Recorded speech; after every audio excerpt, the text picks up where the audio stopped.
నోరు ఎండిపోవడం అనేది ఒక ప్రధాన సమస్యగా ఉంది. ఎందుకు నోరు ఎండిపోతుంది? అంటే పొడిబారిపోతుంది. సో, వాటి ట్రీట్మెంట్ ఏ విధంగా ఉంటుంది?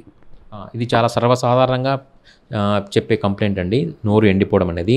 ఫస్ట్ నోరు ఎండిపోతుందనంటే పేషెంట్‌ని మేము ఏమడిగేదంటే ముక్కులో గాలి బాగా ఆడుతుందా?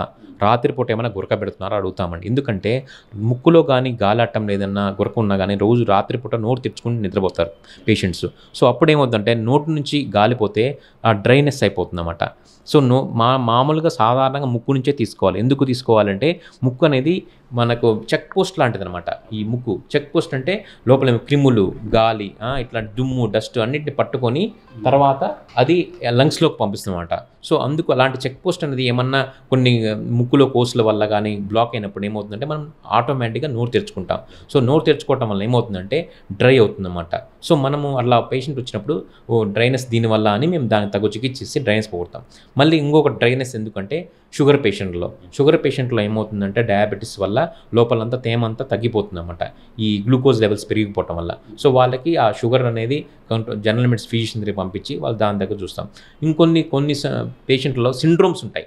దాన్నే జోగ్రెన్స్ సిండ్రోమ్ అంటారు. అంటే దాంట్లో మన లోపల సలైవరీ గ్లాండ్స్ ఉంటాయి. మన పలచటి చర్మం ఉంటుంది కదా నోట్లో, నాలుక మీద. ఆ పలచటి చర్మంలో సలైవరీ గ్లాండ్స్ ఉంటాయి చిన్నవి. అవన్నీ ఎఫెక్ట్ అవుతాయన్నమాట, ఎండిపోతాయన్నమాట. దానివల్ల పూర్తిగా సలైవా అనేది రాదనమాట. సో, అది అయితే శాశ్వతంగా ప్రాబ్లం ఉన్నట్టు వాళ్ళు కొన్ని రకాల డ్రగ్స్ అవి జనరల్ ఫిజిషియన్స్ రాసిస్తారు. తగ్గుతుందన్నమాట. సో, ఈ విధంగా నాలుక పొడిబారడానికి ప్లస్ కొంతమంది అలవాట్లుంటాయి.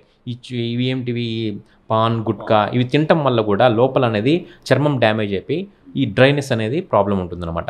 సో, ఈ డ్రైనెస్ అనేది ప్రాబ్లం అనేది చాలా అశ్రద్ధ చేయకూడదు. దీనివల్ల నోట్లో బ్యాడ్ స్మెల్ కూడా వస్తుందన్నమాట. దాన్ని హాల్టోసిస్ అంటారన్నమాట.